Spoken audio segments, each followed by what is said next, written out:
전 세계 방산업계가 경악했습니다. 독일이 70년간 지켜온 유럽 전차 시장의 왕자가 하루아침에 무너졌거든요. 그 자리를 차지한 것은 놀랍게도 동북아시아의 작은 나라, 대한민국이었습니다.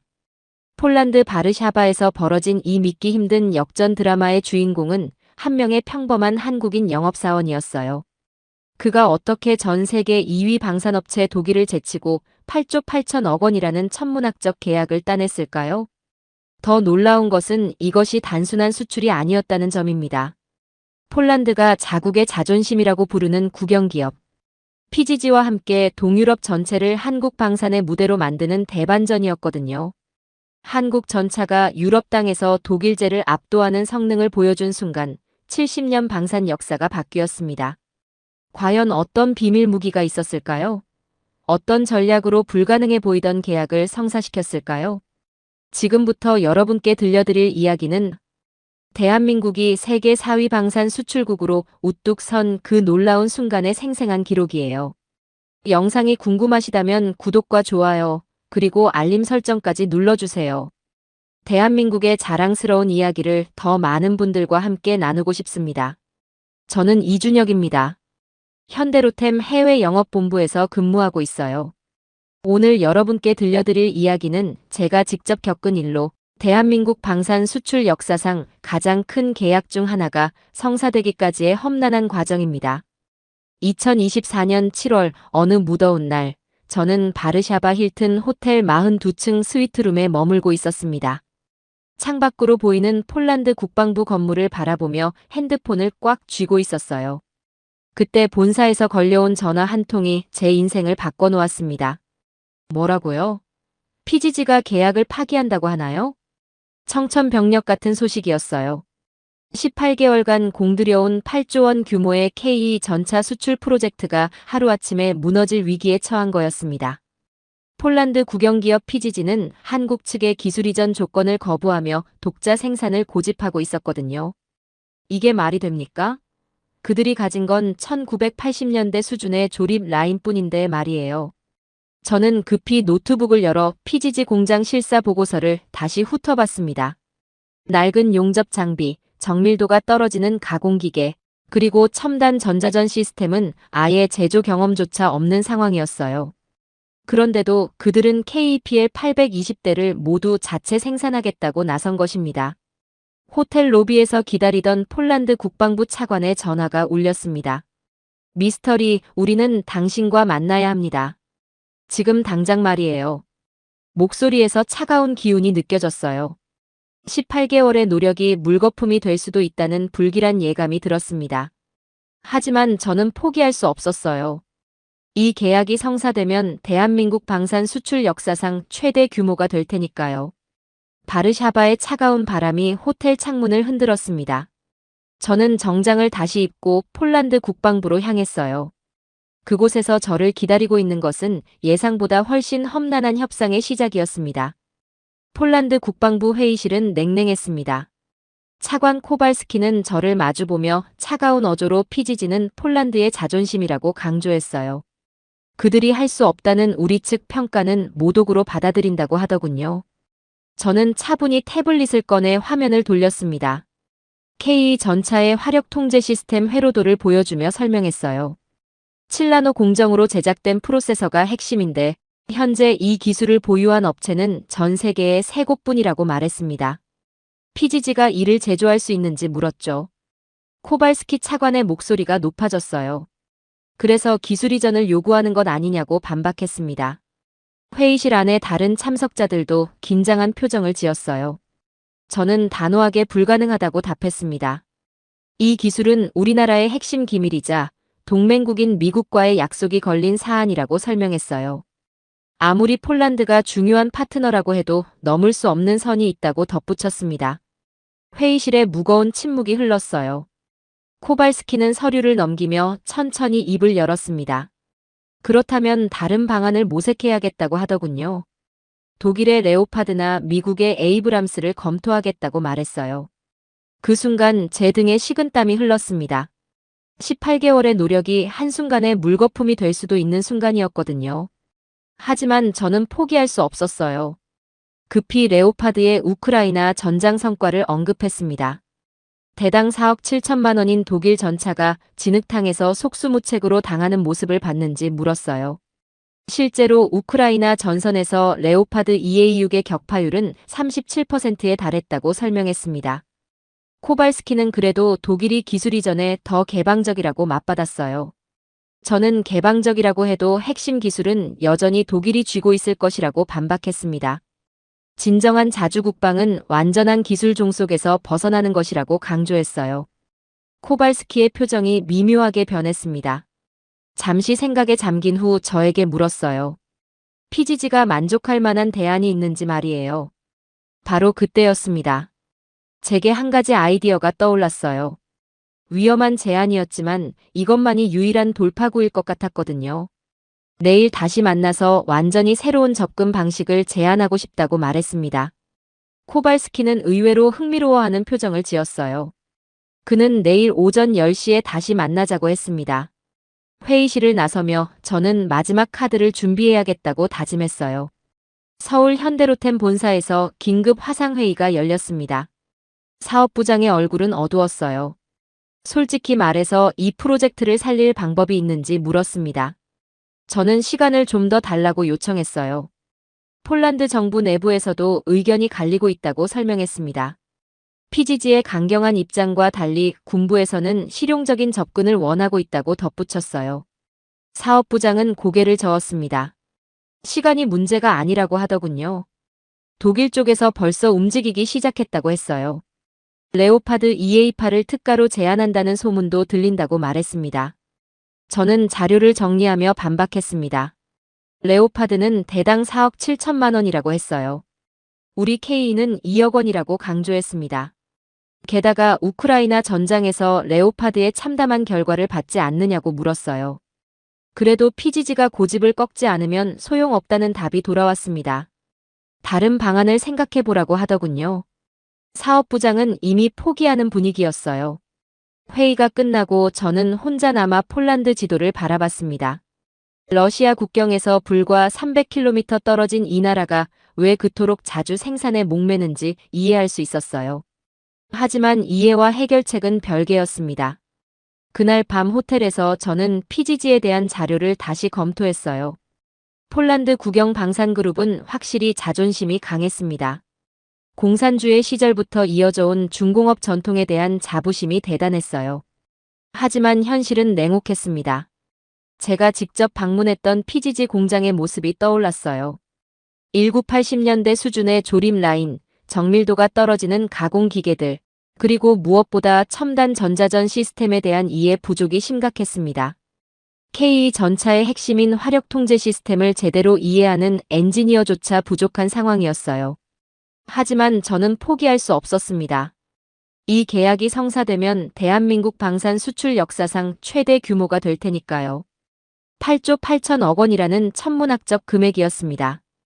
더 중요한 것은 이 성공이 다른 동유럽 국가들에게 미칠 파급 효과였어요. 새벽 2시가 넘어서야 저에게 한 가지 아이디어가 떠올랐습니다.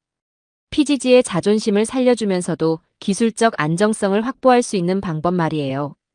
위험한 제안이었지만 이것만이 유일한 돌파구일 것 같았습니다. 다음 날 아침 저는 코발스키 차관에게 전화를 걸었어요. 완전히 새로운 제안이 있다고 말했습니다. 사흘 후 바르샤바 시내 작은 카페에서 저는 뜻밖의 인물과 마주 앉았습니다. 폴란드군 기갑사령관 노바크 대령이었어요. 그는 저에게 자신은 군인이라고 소개했습니다. 정치적 계산보다는 실용성을 중시한다고 하더군요. 노바크 대령은 커피를 한 모금 마시며 말을 이었어요. 지난달 NATO 합동훈련에서 직접 봤다고 했습니다. 진흙탕에서 독일 전차들이 꼼짝없이 발이 묶일 때 KE만이 유일하게 기동했다고 하더군요. 저는 놀라면서도 반가웠습니다. 현장에서 직접 KE의 성능을 목격한 군 간부를 만난 것이었거든요. 대령의 의견이 정책에 반영될 수 있는지 물었어요. 노바크 대령은 새 국방장관이 곧 임명될 예정이라고 말했습니다. 그는 자신의 동기이자 실용주의자라고 소개했어요. 하지만 말을 멈추더군요. 저는 하지만 뭔가 더 있다는 느낌이 들어서 계속 물었습니다. 노바크 대령은 PGG의 영향력을 과소평가하면 안 된다고 경고했어요. 그들은 폴란드 방산업계의 거물들과 깊은 관계를 맺고 있다고 했습니다. 제가 이기려면 완전히 다른 접근이 필요하다고 조언했어요. 저는 눈이 번뜩였습니다. 다른 접근이라는 게 무엇인지 물었어요. 노바크 대령은 주변을 살핀 후 조용히 말했습니다. PGG와 정면 충돌하지 말고 그들을 포용하는 방법을 찾아야 한다고 하더군요. 자존심을 건드리지 않으면서도 실질적인 역할을 줄 수 있는 방안 말이에요. 저는 그의 말에 깊이 공감했습니다. 폴란드 사람들의 자존심이 얼마나 강한지 지난 18개월 동안 뼈저리게 느꼈거든요. 특히 역사적으로 주변 강대국들에게 짓밟혔던 경험 때문에 자주성에 대한 열망이 유달리 강했어요. 노바크 대령은 구체적인 제안을 했습니다.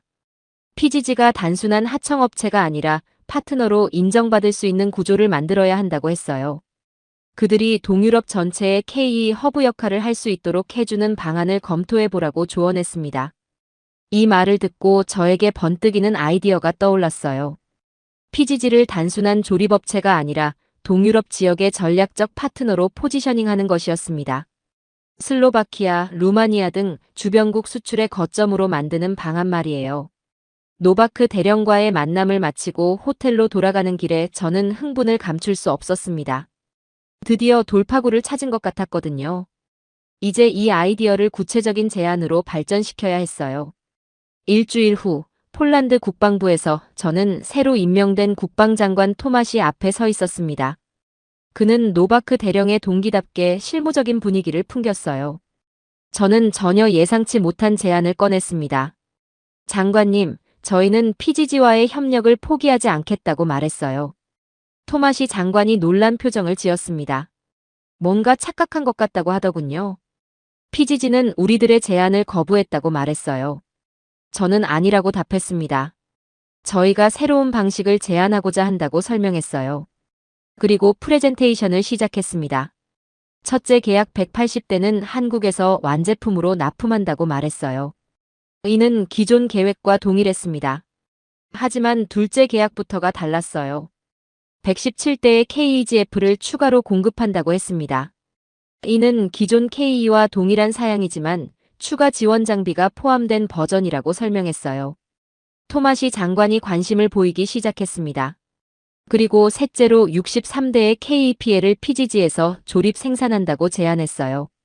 장관이 조립 생산이라는 표현에 주목했습니다. 저는 핵심 부품은 한국에서 공급하고 PGG는 최종 조립과 검수를 담당하는 방식이라고 설명했어요. 이렇게 하면 PGG도 체면을 살리고 기술적 안정성도 확보할 수 있다고 강조했습니다. 토마시 장관의 표정이 밝아졌어요. 흥미롭다고 하며 계속 말해보라고 했습니다. 저는 더 중요한 부분을 설명했어요. PGG가 단순한 조립업체가 아니라 동유럽 지역의 전략적 파트너가 된다는 비전이었습니다. 슬로바키아, 루마니아, 체코 등 주변국들이 KE를 도입할 경우 PGG가 생산과 정비의 허브 역할을 하게 된다고 말했어요. 이미 슬로바키아와 예비 협의가 진행 중이라고 덧붙였습니다. 폴란드가 동유럽 KE 전차의 허브가 되는 거라고 강조했어요. 토마시 장관의 눈이 반짝였습니다. 이는 폴란드에게 장기적으로 훨씬 큰 이익을 가져다 줄 제안이었거든요. 하지만 장관은 여전히 신중했어요. 기술 이전 문제는 어떻게 해결할 것인지 물었습니다. 저는 단계적으로 진행하겠다고 답했어요. 조립 기술부터 시작해서 검증이 끝나면 일부 부품 제조 기술도 이전할 수 있다고 말했습니다. 구체적으로 1차에서는 차체와 포탑 조립 기술, 2차에서는 현가장치와 궤도 제조 기술, 3차에서는 일부 전자장비 조립 기술을 순차적으로 이전한다고 설명했어요. 물론 핵심 화력 통제 시스템과 장갑 기술은 보호된다고 명확히 했습니다. 토마시 장관이 경제적 효과에 대해 물었어요. 저는 미리 준비한 자료를 보여줬습니다. PGG 공장에서 직접 고용될 인원이 3,000명, 협력업체까지 포함하면 10,000명의 일자리가 창출된다고 설명했어요. 또한 연간 생산액은 15억 달러에 달할 것이라고 덧붙였습니다. 더 중요한 것은 기술 파급 효과였어요. PGG가 KE 조립을 통해 축적한 기술은 향후 독자적인 차세대 전차 개발에도 활용될 수 있다고 말했습니다. 폴란드가 꿈꾸는 방산 자주화의 첫걸음이 될 수 있다고 강조했어요. 토마시 장관은 긴 침묵 후에 입을 열었습니다. 이 제안을 PGG와 청와대에 검토해보겠다고 했어요. 일주일 내에 답변을 주겠다고 약속했습니다. 회의실을 나서며 저는 조용한 희망을 품었습니다. 드디어 모든 이해관계자가 윈윈할 수 있는 해답을 찾은 것 같았거든요. 3일간의 마라톤 협상이 시작됐습니다. PGG 대표단, 폴란드 국방부, 그리고 저희가 한 테이블에 앉았어요. 회의실 분위기는 긴장감으로 가득했습니다. PGG 회장 코시엘스키가 까다로운 질문을 쏟아냈어요. 핵심 부품 공급 가격은 어떻게 책정할 것인지 물었습니다. 자신들이 완전히 한국에게 종속되는 건 아닌지 우려를 표했어요. 저는 미리 준비한 자료를 제시했습니다. 부품 가격은 완제품 대비 75% 수준으로 책정한다고 말했어요. 이는 일반적인 조립 방식보다 훨씬 유리한 조건이었습니다. 대신 PGG는 향후 슬로바키아, 루마니아 등 주변국 수출의 조립 파트너가 된다고 설명했어요. 코시엘스키 회장이 슬로바키아 수출에 대해 관심을 보였습니다. 저는 이미 예비 협의가 진행 중이라고 답했어요. 폴란드가 동유럽 K 전차의 허브가 되는 거라고 강조했습니다. 회장의 눈이 반짝였어요. 이는 PGG에게 장기적으로 훨씬 큰 이익을 가져다 줄 제안이었거든요. 하지만 여전히 기술 이전 문제가 남아 있었습니다. 저는 단계적 기술 이전 계획을 상세히 설명했어요. 첫째 단계에서는 차체 용접과 포탑 조립 기술을 이전한다고 했습니다. 둘째 단계에서는 현가장치와 궤도 시스템 제조 기술, 셋째 단계에서는 일부 전자장비 조립 기술을 순차적으로 제공한다고 말했어요. 하지만 핵심 화력 통제 시스템, 장갑 기술, 그리고 엔진 기술은 보호된다고 명확히 했습니다. 이 부분은 미국과의 약속 때문에 양보할 수 없다고 설명했어요. 코시엘스키 회장은 검증된 기술만 이전받는 것인지 물었습니다. 저는 그렇다고 답했어요. 모든 기술은 한국에서 이미 양산에 적용되어 검증된 것들이라고 강조했습니다. 토마시 국방장관이 일정에 대해 질문했어요. 저는 구체적인 로드맵을 제시했습니다. 계약 체결 후 6개월 내에 PGG 공장 설비 확장을 시작하고 1년 내에 첫째 단계 기술 이전을 완료한다고 말했어요. 실제 조립 생산은 2년 후부터 시작될 예정이라고 설명했습니다. 그런데 예상치 못한 문제가 제기됐어요. PGG 기술 담당 이사가 품질 보증 문제를 언급했습니다. 폴란드에서 조립한 전차의 품질을 누가 보증할 것인지 물었어요. 저는 이 문제를 예상하고 있었습니다. 공동 품질 관리 시스템을 도입한다고 답했어요. 한국에서 품질 관리 전문가를 파견하고 PGG 직원들을 한국으로 보내 교육시킨다고 설명했습니다. 또한 모든 조립 전차는 한국과 폴란드 양측의 검수를 거쳐야 한다고 덧붙였어요. 코시엘스키 회장이 마지막으로 가격 경쟁력에 대해 물었습니다. 독일이나 미국 제품과 비교해서 어떤 우위가 있는지 확인하고 싶어 했어요. 저는 자신있게 답했습니다. K는 대당 2억 원으로 레오파드 EA8의 4억 7천만 원보다 훨씬 저렴하다고 말했어요. 게다가 우크라이나 전장에서 입증된 생존성과 기동성을 갖추고 있다고 강조했습니다. 더 중요한 것은 납기였어요. 독일은 현재 월 4대 생산이 한계지만 우리는 월 60대 생산이 가능하다고 설명했습니다. 폴란드가 원하는 1000대를 완성하는데 독일은 20년, 우리는 3년이면 충분하다고 덧붙였어요. 협상 마지막 날 모든 조건이 거의 합의됐습니다.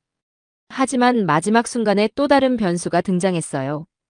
계약 체결 하루 전 예상치 못한 복병이 나타났습니다. 독일 정부에서 급파된 특사가 폴란드 대통령을 만난 것이었어요. 이 소식을 들은 순간 제 심장이 철렁 내려앉았습니다. 토마시 국방장관으로부터 긴급 전화를 받았어요. 큰일 났다고 하더군요. 독일에서 레오파드 EA8을 파격적인 조건으로 제안했다고 했습니다. 대당 3억 원에 즉시 인도 가능하다고 제안했다는 것이었어요. 3억 원이면 거의 원가에 파는 수준이었습니다. 독일이 얼마나 절박한지 알 수 있었어요. 하지만 더 큰 문제는 대통령이 흔들리고 있다는 것이었습니다. 내일 최종 결정이 날 텐데 상황이 급변했다고 장관이 말했어요. 저는 잠시 침묵했다가 장관에게 요청했습니다. 대통령을 직접 만날 수 있느냐고 물었어요. 장관은 불가능하다고 답했습니다. 이미 모든 일정이 확정되었다고 하더군요. 하루만, 아니 1시간만 시간을 내달라고 간청했어요. 제가 보여드릴 것이 있다고 말했습니다. 장관은 망설이다가 노력해보겠다고 답했어요. 그날 밤 저는 잠들지 못하고 마지막 카드를 준비했습니다. 독일의 제안이 겉보기에는 매력적이지만 실제로는 함정이 많다는 것을 증명해야 했어요. 먼저 우크라이나 전장 데이터를 정리했습니다. 레오파드 EA6과 EA7의 실제 격파율, 기동 성능, 그리고 정비 문제점들을 상세히 분석했어요. 특히 진흙탕에서의 기동 실패 사례들을 중점적으로 정리했습니다. 둘째로 생산 능력을 비교 분석했어요. 독일이 월 4대 생산이 한계라는 점, 그리고 현재 독일 방산업체들이 우크라이나 지원으로 인해 생산 라인이 포화 상태라는 점을 강조했습니다. 셋째로 장기적 파트너십 관점에서 분석했어요. 독일 방식은 폴란드를 영원한 부품 수입국으로 만들지만 한국 방식은 폴란드를 동유럽 방산 허브로 만든다는 점을 부각시켰습니다. 마지막으로 경제적 파급 효과를 계산했어요. 독일 방식은 단순 구매에 그치지만 한국 방식은 10,000명의 일자리 창출과 연간 15억 달러의 생산액을 보장한다는 점을 정리했습니다. 새벽 5시가 되어서야 준비를 마쳤어요. 토마시 장관에게서 연락이 왔습니다. 대통령이 오전 10시에 30분 정도 시간을 내주겠다고 했다는 것이었어요. 저는 급히 샤워를 하고 정장을 갖춰 입었습니다. 태블릿 하나만 들고 대통령궁으로 향했어요. 차 안에서도 계속 프레젠테이션을 점검했습니다. 대통령궁에 도착했을 때 이미 독일 특사가 나오는 것을 봤어요. 그의 만족스러운 표정을 보니 좋지 않은 예감이 들었습니다. 하지만 포기할 수는 없었어요. 나브로츠키 대통령을 만나기 전 마지막으로 자료를 점검했습니다. 이것이 정말 마지막 기회였어요. 18개월의 노력이 다음 30분에 달려 있었습니다. 다음 날 오후 폴란드 대통령궁에서 나브로츠키 대통령 앞에 저는 태블릿 하나만 들고 서 있었습니다. 이것이 정말 마지막 기회였어요. 대통령님, 저는 숫자로 말씀드리겠다고 시작했습니다. 화면에 전투 시뮬레이션 영상이 떠올랐어요. 이것은 지난 6개월간 우크라이나 전선에서 수집된 실제 데이터라고 설명했습니다. 레오파드 EA6과 EA7의 격파율은 37%라고 말했어요. 반면 우리가 제공한 KE 기반 시뮬레이션에서는 8%라고 강조했습니다. 이는 실제 전장에서 검증된 수치였어요. 대통령의 표정이 진지해졌습니다. 계속하라고 하더군요. 더 중요한 것은 생산 속도라고 말했어요. 독일은 현재 월 4대 생산이 한계지만 우리는 월 60대가 가능하다고 설명했습니다. 폴란드가 원하는 1000대를 완성하는데 독일은 20년, 우리는 3년이면 충분하다고 강조했어요. 특히 현재 독일 방산업체들이 우크라이나 지원으로 생산 라인이 포화 상태라는 점을 지적했습니다. 폴란드의 주문을 받아도 실제 납기는 더욱 지연될 가능성이 높다고 말했어요. 대통령이 경제적 효과에 대해 물었습니다. 저는 미리 준비한 자료를 보여줬어요. 독일 방식은 폴란드를 단순한 구매자로 만들지만 우리 방식은 폴란드를 생산자로 만든다고 설명했습니다. 구체적으로 PGG 공장에서 직접 고용될 인원이 3,000명, 협력업체까지 포함하면 10,000명의 일자리가 창출된다고 말했어요. 연간 생산액은 15억 달러에 달할 것이라고 덧붙였습니다.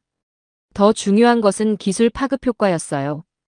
PGG가 KE 조립을 통해 축적한 기술은 향후 독자적인 차세대 전차 개발에도 활용될 수 있다고 강조했습니다. 폴란드가 꿈꾸는 방산 자주화의 첫걸음이 될 수 있다고 말했어요. 그리고 마지막 슬라이드를 보여줬습니다. 가장 중요한 부분이었어요. 독일 방식은 폴란드를 영원한 부품 수입국으로 만들지만 우리 방식은 폴란드를 동유럽 방산 허브로 만든다고 강조했습니다. 슬로바키아, 루마니아, 체코 등이 KE를 도입할 경우 PGG가 생산과 정비의 중심이 된다고 설명했어요. 이미 슬로바키아와 예비 협의가 진행 중이며 루마니아도 관심을 보이고 있다고 덧붙였습니다. 대통령이 오랫동안 침묵했습니다. 그리고 천천히 입을 열었어요. 미스터 이, 당신은 단순히 전차를 파는 것이 아니라 폴란드의 미래를 제안하고 있다고 말했습니다. 그렇습니다. 대통령님이라고 답했어요. 이것은 단순한 무기 거래가 아니라 양국의 전략적 파트너십이라고 강조했습니다. 이 시간 후 폴란드 국방부에서 공식 발표가 나왔습니다. 대한민국과의 K 전차 2차 계약이 최종 체결되었다는 소식이었어요. 계약 규모는 8조 8천억 원, 대한민국 방산 수출 역사상 최대 규모였습니다. 바르샤바 공항으로 향하는 택시 안에서 저는 서울 본사에 전화를 걸었어요. 사업부장님께 8조 8천억 계약이 성사되었다고 보고했습니다. 정말이냐고 물으시더군요. 어떻게 해낸 것이냐고 하셨어요. 숫자와 진실로 이겼다고 답했습니다. 그리고 이제 진짜 시작이라고 덧붙였어요. 슬로바키아가 기다리고 있다고 말했습니다. 택시 창밖으로 바르샤바의 야경이 흘러갔어요. 저는 미소를 지으며 다음 전장을 그려보고 있었습니다.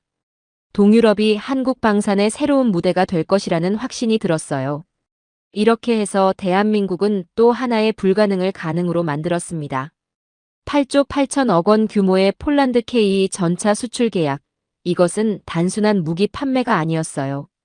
대한민국이 세계 방산 시장의 새로운 강자로 우뚝 선 역사적 순간이었습니다. 70년간 유럽을 지배해온 독일 방산업체들을 제치고 한국의 기술력과 전략으로 승리한 것이거든요. 더욱 놀라운 것은 이준혁 사원 한 명의 창의적 아이디어와 끈질긴 노력이 이 기적을 만들어냈다는 점입니다. 지금 이 순간에도 K 전차는 폴란드 땅에서 유럽의 평화를 지키고 있어요. 그리고 슬로바키아, 루마니아, 체코로 확산되며 동유럽 전체가 한국 방산의 무대가 되고 있습니다. 한국이 만든 전차가 NATO 최전선에서 러시아의 위협을 막아내고 있다는 것, 정말 자랑스럽지 않나요? K-POP, K-드라마에 이어 이제는 K-방산이 전 세계를 놀라게 하고 있습니다. 반도체, 조선에 이어 방산까지 대한민국의 기술력은 정말 대단합니다. 2024년 기준 세계 4위 방산 수출국이 된 대한민국, 앞으로 얼마나 더 높이 올라갈지 기대가 됩니다. 우리의 기술력과 성실함으로 세계 평화에 기여하는 자랑스러운 대한민국입니다. 여러분도 이런 대한민국이 자랑스럽지 않나요? 구독과 좋아요로 응원해주세요.